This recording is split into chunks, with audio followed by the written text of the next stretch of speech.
Support for Short Stops is presented by the Caylum Trading Institute. Check out our website at www.cayluminstitute.com. On today's episode, conventional thinking dictates that in business, profit is the bottom line. The community and the environment are often secondary priorities, relegated to charity work. But one conglomerate is out to prove growth and sustainability actually go hand in hand. The Philippines now is a country of over 100 million people, whether it's a focus on making our cities more livable, whether it means taking care of the environment, whether it's encouraging employment. But in the end, I think it's our general responsibility as institutions and individuals to do whatever we can and to help out in any way that we can. Ayala Corporation works in practically every aspect of Filipino life. In each of these sectors, it has strived to integrate sustainability, lending more than 50 billion pesos to agribusinesses, cleaning 9,000 tons of pollutants from waterways, and master planning communities across the country. I like to think that the Ayala Group of today versus the Ayala Group of 20 years ago is far more relevant to the needs of the vast majority of this country than it ever was in the past. That makes me very proud, and it's a culture and an attitude that I'd like to continue to pervade our group as we move forward. call it what you want, a game, an experiment, a gamble. But stock trading in the global financial markets to us is a business. Every day you're surrounded by the noise. Buy, sell, hold, buy more. And we're going to quiet it down and filter out the best trading strategies, tips, and stock picks. You want information on how to find your next bagger or home run? You'll find it right here on Short Stops. Ladies and gentlemen, welcome to episode number 34. We are honored to be here today in the head office of Ayala Corporation, one of the biggest conglomerates in the Philippines today. And we know most of you are really familiar with the big names such as Bank of the Philippine Islands, Globe, Ayala Corporation, Manila Water. But today we are also going to give you an in-depth analysis at their lesser-known subsidiaries that will make their own mark soon in these industries. With us today is Mr. Paolo Borromeo, Managing Director of Corporate Strategy and Development of Ayala Corporation, and Ms. Celeste Jovenir, Head of Investor Relations Office for Ayala Corporation. Thanks guys for being here. First of all, thanks for having us on your podcast. We know that Ayala is a very diversified conglomerate, and maybe you can share to us first and describe how the ecosystem of Ayala plans to look like down the road. We're a 185-year-old company, and so our philosophy has always been to try to find ways to add value to our stakeholders by reinventing our portfolio constantly. So who we are, for instance, 10 years ago is very different from who we are today and who we will be 10 years from now. So, and I think you'll see that dynamic evolution of the portfolio throughout time, because that's just the nature of who we are and our business and our philosophy as a business house. So today we pride ourselves in being one of the largest conglomerates in the country, one of the most diversified, if not the most diversified, and in sectors which we believe are important to the country as it relates to nation building and development. Our portfolio, as you know, is skewed towards our core businesses, Ayala Land, Bank of the Philippine Islands, Globe Telecom, and Manila Water, which comprise a majority of our NAV. But our direction over the last 5 years is to continue the diversification away from the core businesses, to have a healthier mix of businesses, of income streams, of cash flow sources, and also of impact to the country. So, about 5 years ago, or maybe more than that, we embarked on this 2020 strategy, which defined 5 pillars of growth for us as a company. These are in the sectors of power generation, where we have AC Energy, transport infrastructure, where we have AC Infrastructure, automotive and manufacturing, where we have a company called AC Industrials, and then in healthcare and education, where we have AC Health and AC Education. Together, the combined impact of these 5 sectors financially should yield to about 20% of our equity earnings by 2020. That was the goal, from nothing essentially to 20%, which to us was a significant source of value for our shareholders and for many stakeholders, because we were creating new sources of growth, aside from of course, the growth of our core businesses. But more than that, more than growth, I think it creates for us, as I mentioned earlier, a very, very strong diversification. In terms of income streams, where we're less reliant on one or two businesses, we're spreading our risk more effectively. Second, in terms of the nature of those businesses, I think it creates for a steadier beta, if you will. No? Because in terms of cyclicality, for instance, we always felt that real estate and financial services are probably the most cyclical industries you can imagine. It is. And so, how do you offset that cyclicality? And we learned over time that industries like telecom, for instance, or utilities such as water, were less cyclical. So if you do a regression of our incomes and cash flows over the last 20 years, you'll find that the income stream from telco and from water have been more stable generally and weathered the crises more than real estate and financial services. And so we said we needed to create more anti-cyclicality in our portfolio, and what better way than to add things like energy, industrials, and infrastructure, which were counter to the cycles of real estate and banking. No?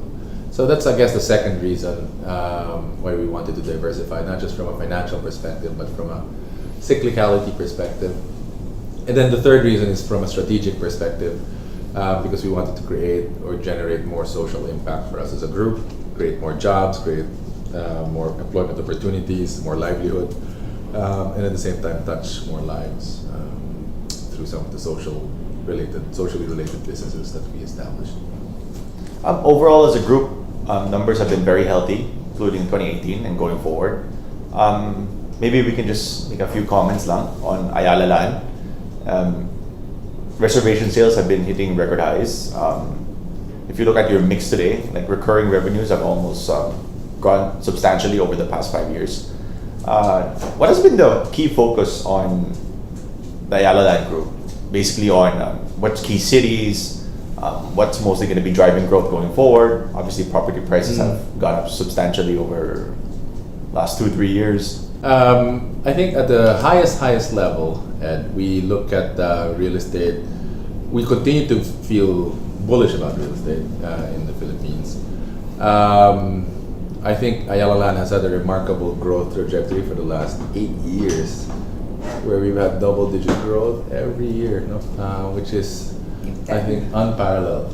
10 years? Yeah. Is it 10 years? And so just a remarkable growth. And at this stage, I mean, based on the data that we're seeing, it feels like the market is still fairly positive. There was talk 2-3 years ago whether we were in a bubble. But we feel that the fundamentals are still very strong. In fact, 3 years ago, launches were capped. But if you look at your launches, like in 2018, you guys still did 240 billion, I believe, in launches in 2018. Right. So I assume that obviously supports your case of... Correct. So we're still fairly positive. I think our strategy has always been focused on township development, large-scale integrated townships. No? So it's a mix of real estate, of residential, commercial, office, and then now hotels and resorts. Goal was to try to have a steadier mix of income streams, both from developmental and recurring. And so far, so good. Yeah, in your strategy of diversifying to outside the metro, right? Maybe you guys can share more on some of these cities. Maybe the past 10 years, maybe over 10 years, they decided to branch out of Metro Manila. They're primarily just focused on key cities in Metro Manila and Cebu, obviously. And then over the last 10 years, they embarked on an aggressive expansion strategy. So geographic diversification. They are now present in around 56, what they call as growth centers across the Philippines. So that's in highly urbanizing cities already. So the likes of Pampanga, they're building large-scale master planned estates over there. And so they're trying to capture the opportunities, the rising economic affluence in those areas. And to Paolo's point, that's their strategy. It's part of their de-risking to build estates as opposed to one-offs. So they don't build like just one condominium unit or one residential or one office space, one office building. It's always an integrated development where there's office, there's residential, there's hotels and resorts, shopping malls. So that's their strategy. And the other one is they've been focusing on same as at the AC level, we want to rebalance our portfolio, cyclical versus more recurring, regular cash flow. At the Ayala level, they're doing the same thing. So over the past 10 years, they've really been trying to grow their recurring income portfolio. They've set a target 50-50 by 2020, but it's really hard to achieve because residential is not stopping. So it continues to grow. So they're actually stuck with 35% recurring. But if you look at their CAGR since 2013, recurring income portfolio has been growing at a much faster pace, around 24% versus development income of around 18%. So I think it was a split. It's not moving, but the growth is the growth of the recurring income portfolio is much faster. So that's what they're really trying to do to sort of hedge against the cyclicality of the real estate business. And to your point, 3 years ago we thought that there was a bubble already, but then again we later on found out that it was really just election jitters because that was the year of the presidential elections, and all the players were trying to dispose of their inventory because people were concerned that there was a bubble already. So they tried to finish off their inventory, but then the following year after the elections, the situation sort of stabilized and local demand actually recovered. And last year, the past 2-3 years, there were a lot of demand from foreign buyers at the residential side. But last year, actually, the local demand outperformed foreign.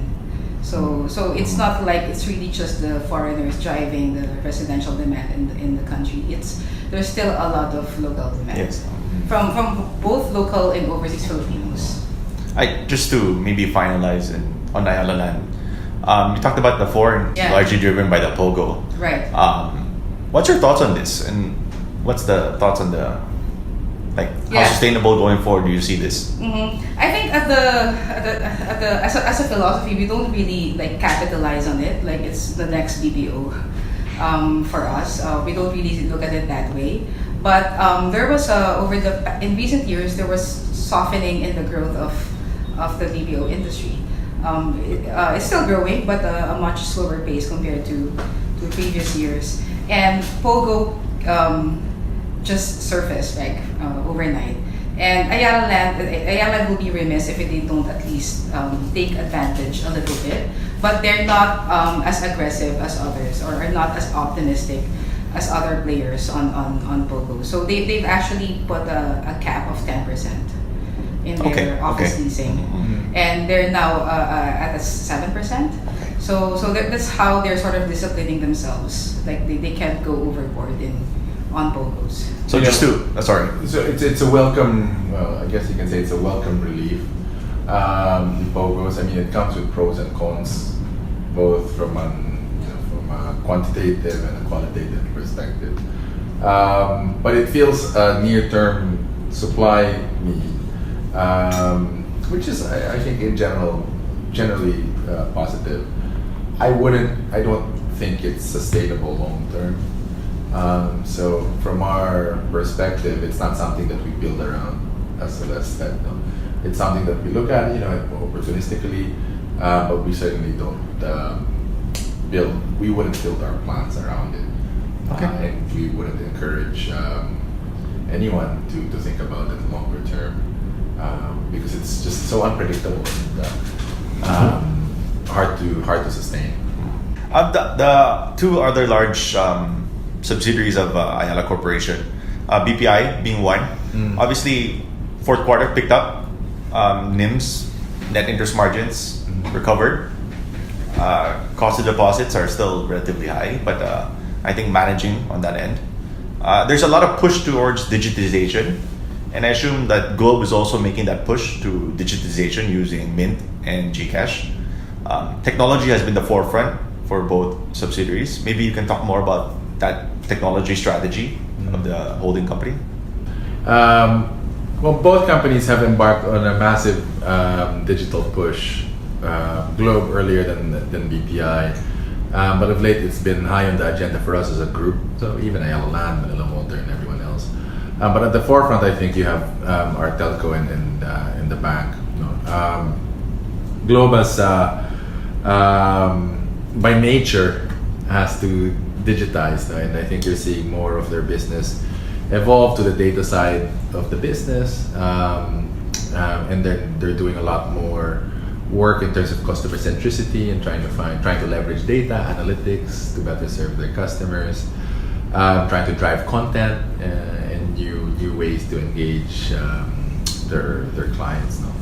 On the BPI side, we have new leadership there under Mon Hokson, who's our COO and CTO, driving a lot of technological transformation of the bank. We've always prided ourselves in being one of the leading institutions historically as far as banking and innovation is concerned. We committed over $100 million of CapEx towards upgrading our digital platforms at BPI, all the way from back end to front end, also databases, warehouses, all the way to point of sale systems and customer analytics. So it's a 3-year program. We're in the middle of it, but we're liking what we're seeing. I think expect a lot more exciting announcements from BPI, not just in terms of new technologies, new apps, new upgrades, but potentially even new digital businesses and models that we would be deploying. Is there based on from what you just mentioned, is there going to be a differences in from the start how a customer enters the bank towards depositing to the entire process? What's going to be the new format? Well, I think what we'd like to imagine the future to be is that we'd have more, we'd be more aware of who you are as a customer when you enter the bank. We'd know more about you and leverage those insights to offer you products and services that we believe you either aren't getting today nor could get more of. We don't have that yet today. So that level of integration across different business units is something that we'd like to develop more, so that we can better serve our customers, whether it's a retail customer or whether it's a corporate or SME customer. So those are the things that are on our to-do list as it relates to this digital transformation, which we're calling Digital 2.0 right, at BPI. And with the Mint partnership with Alibaba? Excited about it. That's still going strong. It's actually Ant Financial. The Ant Financial people are very bullish about financial inclusion and the growth of mobile payments here in the country. We're still ramping up. We're targeting a few million subscribers more. But the scale is important, as you can imagine. And one thing that we've struggled with Gcash, and I'm sure any other fintech company here in the Philippines would say, is if you didn't have that scale, it would be hard to develop platforms and programs and services to cater to the population, right? But with Ant Financial, the benefit of having them as a strategic partner is they've developed those tools and those technologies already, albeit in China. But we can readily import those, of course not lock, stock and barrel, but we could adapt them to the Philippine setting. So it's something that we are leveraging the skill sets and the capabilities that they've built up, we're bringing here. So whether it's fraud detection, whether it's security, whether it's facial recognition, loan approvals, lahat yan we're trying to bring it. And in a cash-based society, primarily in the Philippines, it actually makes sense that you jump that entire credit card and just move it right into to the extent that you can. I think what you want to avoid is friction, and you want to create payment platforms that are easy and efficient to use, right? Both to, Convenient, efficient. both to put money and to take Yes. money out. Earnings of energy is also actually the fourth largest and surpassing Manila Water. Yeah. And you have a 2025 plan of 5 gigawatts. Right. And it's not just in the Philippines, it's all over. So when I mentioned earlier, Edmund, that we had a 5-year strategy, we called it Ayala 2020. That 2020 strategy called for, firstly, a doubling of net income for us as a group. So from what was then short of 20 billion to over 40 billion pesos. Right? That's by 2020. In fact, closer pa nga to 50 billion if it's our stretch target, right? So that was our 2020 plan. Underneath that growth, we had planned, or our ambition was that 20% of our equity earnings in 2020 would come from these new businesses. So non-Ali, not BPI, not Globe, not Manila Water, which would translate to 55 billion, maybe 10 billion pesos worth of earnings from other businesses, which is quite an ambition considering that Ayala Land and Globe and BPI even are growing at the rates that they are, right? I guess what I'm saying is underneath that 20% ambition, the largest contributor was and is AC Energy. And over the last few years, I think aside from BPI, AC Energy is where we've deployed the most capital to the tune of $800 million, right? So about 40 billion pesos, 42, 43 billion to be exact. So we put in a lot of capital, and we put in capital to work. And today we're already seeing the benefit of those investments, in the form of dividends and earnings. And so, to us, it's really the next pillar in our portfolio in terms of financial impact. But maybe from a strategy perspective, Celeste can give you our overall direction and how that's shifted over time. Yeah. Celeste. Yeah, so since AC Energy's inception back in 2011, it has actually had its own share of massive evolution over the years. So it started as a holding company, right? Holding different power assets. But over time, it has built technical capabilities. One is building technical capabilities. 2 years ago, it acquired a company called Bronze Oak, which has become its development arm, focusing on renewable development. So it has that brownfield acquisition, instant technical capabilities. And then the second one is it's now focusing on markets outside the Philippines. And then, maybe second one would be focus from coal to renewables. Because initially when we set up AC Energy, the country was facing a massive backlog at that time, back in 2011. And at that time, it was very uncertain whether the demand will be met by the existing capacity at that time. And therefore, we were encouraged to actually enter the sector because there was a gap at that time. But then 3-4 years ago, we started seeing a forthcoming glut instead of a shortage, because there were a lot of developers who actually built. And because of that, AC Energy started to look for opportunities because they still need to scale up, and they have to become a significant player because we've already committed to this business, we've already committed to this sector, and given the industry circumstances, they actually have to be creative and find ways to scale up, even if the circumstances here at home was like a shortage. So they look for opportunities outside the Philippines, and given the focus on renewables, they've also established partners, who are regional players and have experience in the power sectors in the region. Like UPC, for example, is a regional player. So there were partners in the wind platform here, and they've become instrumental to AC Energy in exploring markets outside the Philippines, particularly Vietnam and Australia. So they have a pipeline of projects there currently under construction. and also in Indonesia. So Indonesia, it was our first project there was when we won the bidding of the Chevron asset as part of a consortium. So that was the first international play of AC Energy. And so after that, partnered with various regional and local groups as well. So in Vietnam, they have a couple of local partners, the BIM Group and AMI, local Vietnam companies that they have partnered with to build solar farms, one of which will be one of the largest in Southeast Asia once completed. So that's how their strategy has evolved from coal to renewables.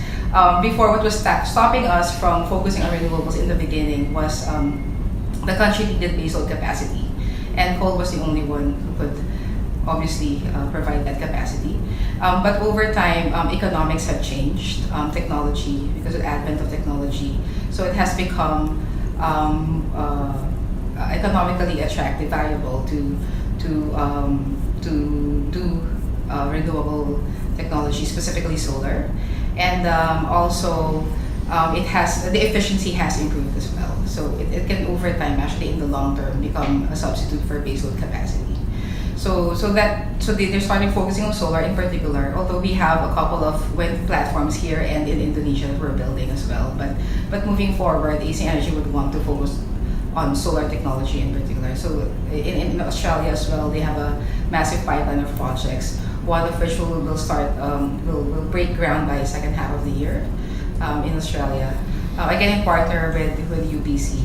So their strategy has evolved from holding company to a full-fledged energy platform with development capabilities, from coal to renewables, and also from local to international, to an international player. And I assume this is also a diversification strategy for the holding company, right? Because now, like, the international revenues would probably largely be generated from Ayala Energy rather than the big four subsidiaries. AC Energy and also AC Industrials, it's particularly because they have IMI. They're very global in nature. But I think moving forward in terms of scale, AC Energy will be able to provide a larger chunk in terms of international revenues. You mentioned your partnership with UPC. Yeah. Maybe you can shed more about that partnership, because you have a 50-50 deal with them, and the renewable energy especially on Australia, is very large, 1,700 megawatts. Yeah. How was that relationship built on? Well, it's a long-term relationship because we started with them way back in 2012 or 13 when we set up North Luzon Renewable Energy Wind Farm. So that's where we first developed a relationship with them, and they've been easy to work with. And to be fair, I mean, they were the ones who were doing a lot of the heavy lifting in Australia and invited us in. And so we feel very comfortable with them, and we think they're good partners to work with. Okay. Recently, like what you mentioned, you had a sale to the Aboitiz for the 500 megawatts, and I assume it's your push towards more renewable rather than the non-renewable side. And you also made a recent acquisition with the FINMA Group, which is almost 415 megawatts on that end. But I assume there's also push to dispose some of those thermal assets. Maybe you can... Yeah, actually, so FINMA, we view FINMA it was opportunistic. It was opportunistic. So it's not like we were really targeting FINMA since day one. It was opportunistic, the opportunity to buy the company. Because we're partners with FINMA, right? In one of our platforms, our coal platforms, SLTech. So we're very comfortable with them, and we view it as an opportunity. Yes, they have a significant component of coal platforms, but they also have a diesel platform. In the wind farm. Yeah, in the wind farm as well. Even though we have a deliberate strategy to transition towards more renewable, the Aboitiz transaction is to us even more relevant because it's bigger in scale and impact. And it allows us to redeploy capital, to raise capital and redeploy that capital to Vietnam and Australia and other renewable projects. So don't get us wrong, the direction is really to move to renewables. FINMA gives us an interesting opportunistic platform to work off of. But I think the bigger transaction was the Aboitiz one, which allows us to raise capital and redeploy it elsewhere. It also proves It's a good validation of our model, because what we're trying to establish is what we call a hybrid private equity type business model, where you establish or develop joint greenfield projects, take on a lot of the developmental risk, build it, contract it, and over time, when it's more stable, you realize value. It's almost like a REIT. Parang you redeploy capital from an asset to build another asset. And it's something that I think you'll expect more from us, not just in energy, but in other parts of the business. Okay. It's actually one of the highlighted points in your presentations. You talked about the traditional build, and then you talked about now build it, and now it's more on hybrid. Yeah. This is actually unconventional Ayala. Yeah. Okay. In fact, baliktad pa ang nangyayari is usually when we build new businesses is we have joint venture partners, right? And then over time, those joint venture partners would leave. Right, or sell out, and then we buy them out. I mean, look at the bank. We ended up buying eventually what DBS had, which was what JP Morgan used to have. At Manila Water, we ended up buying out United Utilities. At Globe, we ended up buying, some of the other shareholders as well, although Singtel's still there naman. This is different, where ikaw na lang at the start, or you majority at the start, and then over time, you sell down, but still retain significant control or significant minority. So you still get your dividend share from the asset, but it's more than paid for itself, and you use that capital somewhere else. And it's a bigger valuation, so it's in your end much more value accretive than that. So. Right, and then you can use that money wisely. Yeah. It's just like in investing, right? You sell down where you can, and then you realize value somewhere else. But you still keep that asset. And also, I think the AC Energy, it was obviously an unconventional business model specifically for Ayala, not Ayala, right? But I think because the shareholders, the AC Energy would always say this, like Eric Franchel, the CEO, would say that because our shareholders demand such high returns, mid-teens, it's like the level that AC demands from the business units. So that's why we have to come up with ways to fulfill the 15% returns, and in every project, because if they have 15% in mind in every project, they wouldn't go into any project anymore, right? So because it's too high, so what they do is they come up with those initiatives where they can even take a lower return for this project, maybe low double digit, but then they do value realization and come up with sell down and make up for the lower return in the beginning. It's what we call an active portfolio management, and I think something that you'll see more from us moving forward. It's putting money to work, right? It's investing the capital and investing it wisely so that it's not just stuck in a particular asset. In that case, you create value in an asset that may have just reaped low returns, right? But over the long term, you actually created a significant IRR from, and then you redeploy that capital somewhere else. So expect to see that not just in energy, but even in industrials, in healthcare, in infrastructure, and some of our other new businesses, even Ayala Land. Okay. There's a $2 billion requirement for the growth expansion for the 5,000 megawatts, right? And there's still a portion where almost 1/4 is still will be internally funded. Yeah. And 1/4 will be borrowed, and then 1/2 will be from internal cash flows. Okay. So outside the $800 million US that we've committed in equity to AC Energy, Ayala will no longer, the parent, will no longer provide funding for AC Energy. It has established the financial self-sufficiency. They can already raise capital on their own. And they in January they just raised $400 million in green bond. So they've done that on their own already, independently, without AC.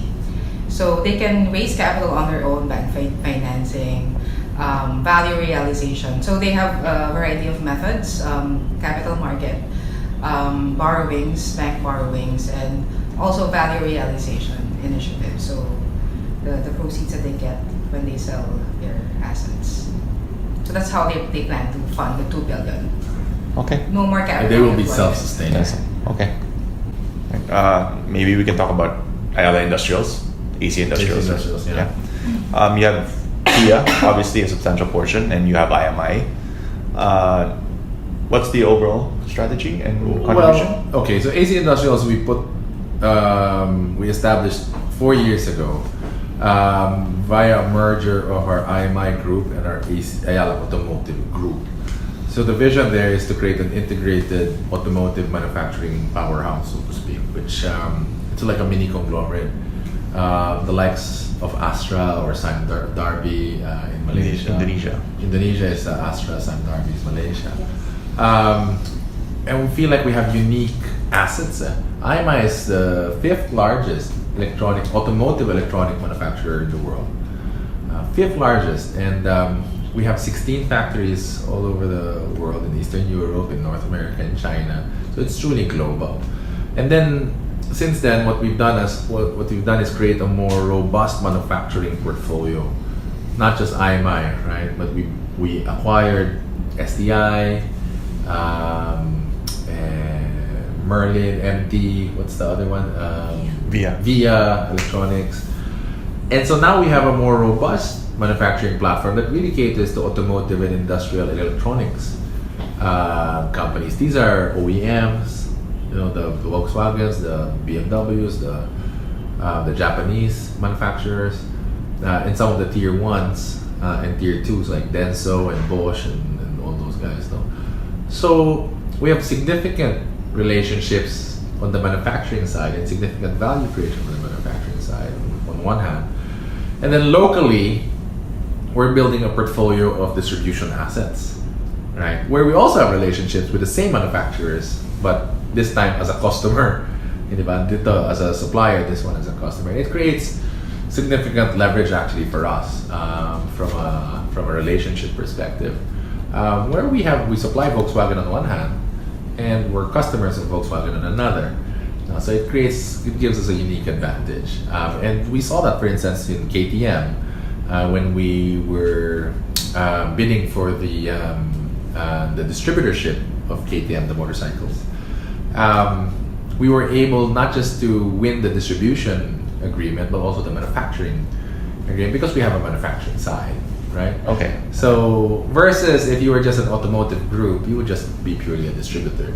But because we're a manufacturer and a distributor, we're actually able to do So this is the first time that you're doing production facilities here in the Philippines for this right, one? for KTM to distribute here, but also in China and in Southeast Asia. So, and to be honest, the bigger value is in the exporting. Right? And so if we could do the same, we wanted to do the same for Volkswagen, for instance, except that those negotiations fell through, where we would have the largest automotive manufacturing facility for Volks in Southeast Asia. That was what we were trying to do, but now we're just doing the distribution, which is fine. But over time, we'd like to develop a more, a stronger manufacturing footprint for those automotive vehicles here. Nonetheless, we're very happy about our distribution strategy. Of course, the big player in the Philippines, there are two, right? So there's Toyota and then there's Mitsubishi. Between those two, that's 2/3 of the market, right? Our strategy is to approach the market with a multi-brand portfolio. So we have Honda, we have Isuzu, we have Volkswagen. We recently announced Kia, KTM on the bike side. We recently announced Maxus, which is the Chinese Sai Group, which is the partner of General Motors in China. So they're the largest and most established and most reputable Chinese group. And maybe one or two more. So we'll have a portfolio of 5-6 brands that can compete with Toyota and Mitsubishi across different lines of products. So whether it's the the bikes, and then on the small vehicle types, to the large sedans, to the SUVs, to the vans, may panglaban kami. And our target there combined is to be a significant player, and we're going for a strong number 3, if not a number 2, in that market. So that's our strategy on the AC Industrials side. And before I get to the next few parts, I mean, there's a lot of valuable assets independently on the industrials, and even on the energy. Is there plans to list these subsidiaries? Eventually, there's no forcing mechanism, but if we feel like there's a need, there's an opportune time, if we needed capital, if there's a real growth story, then I think that's the next step. Infra, your thoughts on AC Infra? Yeah, with the shift in the government's focus from PPP to more government-to-government funding, our focus ourselves in terms of infrastructure is to continue building out those projects that we have. So MCX, the toll road in Danghari, LRT, which is our partnership with Metro Pacific, and the beat ticketing system. So those are our 3 PPP projects. That's which we are holding for now. We are opportunistically looking at other government projects. We did an unsolicited proposal for a C3 road. The NAIA consortium, of course, is still out there, being negotiated and debated and discussed. But beyond those government projects, I think what we're doing is implementing projects on our own terms, and specifically on infrastructure-related businesses, not necessarily transport or roads or rail, but more specifically on logistics infrastructure. So we established a company called Entrego, which we hope would be one of the larger logistics companies in the future. It's a joint venture with the founders of Zalora. So what it is we carved out the logistics arm of Zalora, made it more third party and independent, and got additional customers, including the Ayala Group, for it. And we're using that as our foundation by which we would grow a legitimate logistics company from that would rival the To-Go's and the LBCs. You talked about AC Logistics, and you talked about Entrego. Yeah. And what's the timeline? Is this going to be injected into Prime Orion? No. It's separate. It will be out of AC Infrastructure. It's already there. We have a 5-year plan that would see it getting to significant scale. But yeah, this is a greenfield project that we probably do some M&A with eventually. But it's already there. So yeah. The scale is very difficult, I assume, on that end, and especially on the last mile. It is, but we feel like the e-commerce market's growing, deliveries are growing. You see all of them, right? All these players sprouting up. We feel like whoever can get to scale fastest and can get the capabilities and keep the costs down will be advantaged. And we feel like we have a unique platform that gives us advantage. Okay. Maybe last but not the least is AC Health, and Generica contributed almost 3.8 billion, and your family doc clinics has expanded significantly. Now you're at least 54, 58 if I'm not mistaken, and revenues contribution has almost went up more than four times than last year. What's the direction for AC Health? Well, I think for us, healthcare is an important pillar for growth for the next decade. I think as a country, you'll see healthcare becoming a more important sector, both on the pharmaceutical side and the care delivery side. No? So our participation in healthcare is on both sides, which is a little different from some of our competitors, where you have participants only in the hospital side or participants only in the pharmaceutical side. In our case, we're trying to do both because we feel that the gaps are huge on both sides. So I can talk about both, but essentially what we're trying to do is build an ecosystem where we touch Filipinos and fulfill their healthcare needs wherever it may be. So whether it's a drug need or whether it's a servicing need, we're there to serve them. On the pharmacy side, so Generica to us is our first foray. We announced last November that we acquired, or last December, that we invested in a local chain in Western Visayas called Negros Grace. that is the largest pharmacy in Bacolod and Iloilo. We're still undergoing closing, but what we'd like to do is create a portfolio of pharmacies that would then give us sufficient scale to deliver, our advocacy of affordable medicine. So expect us to look at beefing up that portfolio of retail pharmacy chains. We would complement it by also investing in the supply chain of those pharmaceutical drugstores. And that's one of the biggest challenges for a lot of distribution is because of the supply chain. Can you share on that end on how do you guys plan to compete? Right. Well, through what we're trying to do is partner and invest in a few